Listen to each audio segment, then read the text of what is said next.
खुलुमबाय जों दिनै नैबे सराइबिलनि सिङाव थानाय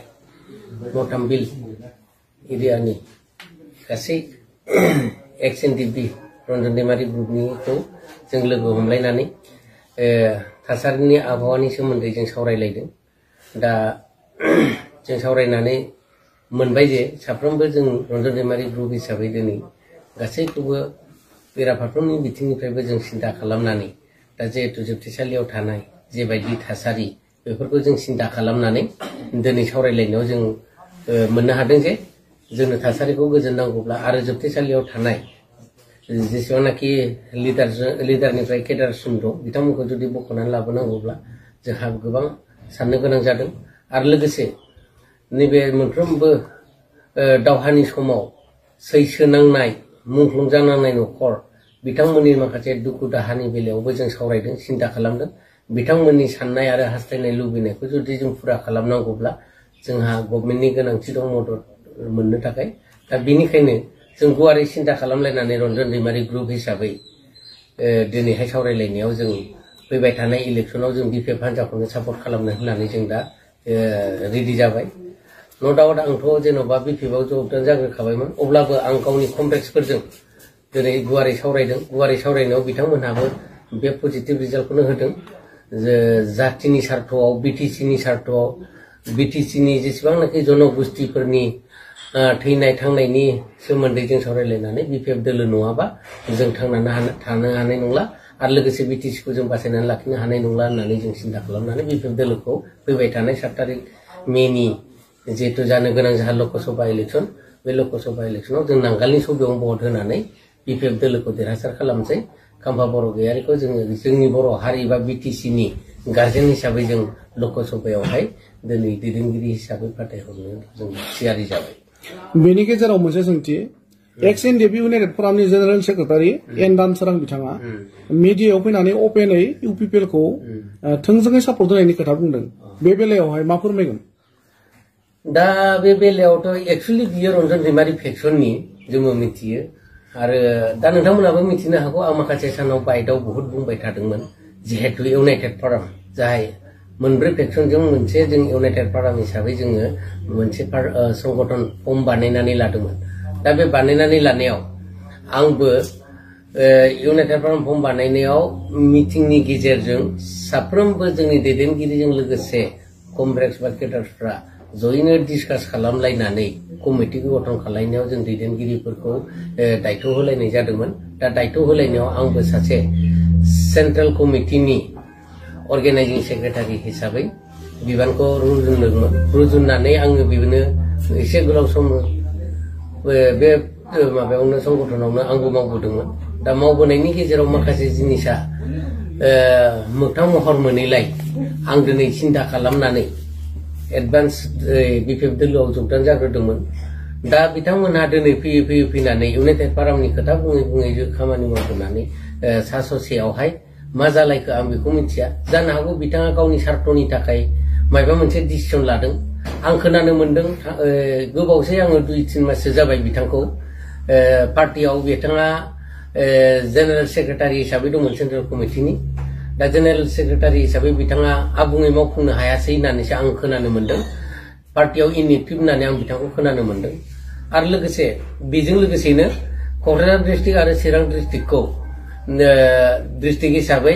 इउनाइटेड फरामनिफ्राय इउपिपिएल पार्टिखौहाय दिनै मदद होबाय बा सापर्ट खालामबाय होननानै बिथांमोनहा ससियेल मिडियायाव बुंनानै लादों डिस्ट्रिक्ट सेक्रेटारिफ्रा। खिन्थु डिस्ट्रिक्ट सेक्रेटारि नंगौ नङा बेखौ गावहा एसे सिन्था खालामनानै नायनाया मोजां। बिथांमोनहा जेब्लासिम आं दङमोन इउनाइटेड फरामाव बे समावबो बिथांमोनहा इनएक्टिभखा। डिजिगनेसनखौ लानानै बिथांमोनहा ओरैनो न'आव थाबाय थादों। दिनै डिजिगनेसनखौ बिथांमोनहा इउज खालामाखै, बेबहार खालामाखै। बिथाङा दिनै पार्टियाव इन्टारेस्ट होआखै। बिथाङा पार्टिनि जानानै दिनै गावनि कमार्सियेल लाइनाव थांबाय थादों। स्किम मोननायनि सार्थआव बबेबा सासे दैदेनगिरि गबिन्द चन्द्र बसुमतारी जिहेतु एनडिपिनिफ्रायनो थांनानै बिथाङा बिटिसिनि डिपुटि चिफ हिसाबै दङमोन। आरो लोगोसे स्टेटआव दिनै एसेम्ब्लियावबो दिनै बिथाङा मिनिस्टार हिसाबै दं होननानै खोनादों। नंगौना नङा गावसिनि खोथा, खिन्थु बेसेसिम सैथो दा बिथांमोनजों दिनै बिथांमोनहा बेबहार खालामजानाय मोनफा मोनफा बेसादनि समान जानानै दं बेनिखायनो गावसिनि गोसो बायदि उइदाउट कनसार्नाव सेन्ट्रेल कमिटिनि उइदाउट कनसार्नाव बिथांमोनहा दिनै सापर्ट खालामदों होननानै बुंनानै लादों खिन्थु इउनाइटेड फाराम हिसाबै जों खबर लाबाय बिथांमोनहा मालाबाबो सेन्ट्रेल कमिटिया सापर्ट खालामाखै आरो बिथांमोनहा दिनैसिमबो दिनै इउनाइटेड फाराम होननानैनो बिथांमोनहा सार्भिस होबाय थादों समाजजों दिनै गोरोबनानै दं बिथांमोनहा ससियेल मिडियायाव दिनैसिमबो फैयाखै आरो फैनायबो नङा दा बिनिखायनो आं रोखा बुंनो हायो बिथांमोनहा जानाखि ओंखारदों गासिबो खाबु फलानजोबखासो दिनै नोंथांमोनहा बिजिरनानै नाय सोरनि नामा मा नाम बाहाय साबेसे दं 8-9 जनसो दङ कमिटि हिसाबै बिथांमोनहा मेनसन खालामनायलाय गावसोर कर्मचारि गोजा कमार्शियेलाव थानायफ्रा ज' जानानैसो बे जिनिसखौ दिनै क्लियार होनानै लादों बिथांमोनखौ गावसिनि एरियायाव थांनानै नाय बिथांमोनहा मा मावो आरो माबायदि सार्भिस खालामदों इउनाइटेड फारामनि सोमोन्दै नोंथांमोनहा गुवारैनो मिथिगोन बिथांमोनहा गावसिनि उदै नायग्रा बिसोर जातिबो सिन्था खालामदोंला गावनि कन्ट्रेक्टजों लोगोसे दैदेनगिरिफ्रा दिनै जोबथेसालियाव दं बिथांमोननि सोमोन्दै जेबो सिन्था खालामाखै खिन्थु जों दिनै सावरायलायनायनि गेजेराव जों रिजाल्टखौ मोननो हादों जिहेतु एनडिबिआनो नांनानै बिटिआरखौ जुदि सक्ति खालामनो हादोंब्ला बे बिटिआरआव एनडिबिनि गासैबो सोद्रोमाफ्रा बा कमप्लेक्सफ्रा हा सुबिदाखौ मोननो हानांगौमोन नाथाय बेबायदि मोननो हायाखै दिनै जोंहा गोथाङै थानाय कमप्लेक्सफोर दं बिथांमोनहा रिहेबिलिटेसना कमप्लिट जानांगौमोन बेबो जानो हायाखै जायनाखि रिहेबिलिटेसन मोनाखै बिथांमोनहा स्टेपिन मोननांगौमोन स्टेपिनाबो क्लोज जाबाय आरो लोगोसे मुंख्लं जानानै थांनाय न'खरफोर बिथांमोननि नामावहाय दिनै 5 लाख एक्रेसिया होनायनि खोथा दङमोन दफा दङमोन नाथाय बे दफायाबो दिनैसिम जाफुंनो हायाखै आरो मुंख्लं न'खरा दिनैसिम मोनफुंनो हायाखै बिनि थाखायनो जों गोसोआव दुखु नांनानै दिनै बिपिएफ दोलोखौ सापर्ट खालायनाया बेखिनियाव जादों आरोखि दा जोंनो जेरैबाबो जोबथेसालियाव थानाय दैदेनगिरिजों लोगोसे केडार्सफोरखौ जुदि मोनबोजोबनांगौब्ला जोंनो गभर्नमेन्टनि गोनांथि दं खारन बे केसाहाय दिनै पलिटिकेल इनभल्भ जाबाय बिनिखायनो पलिटिकेल लाइनजों थांनानै जों गभर्नमेन्टआव लाबोनानै बिपिएफ दोलोजोंनो मोजाङै सावरायलायनानै मोजाङै खामानि मावनानै जों देरहासार खालामनानै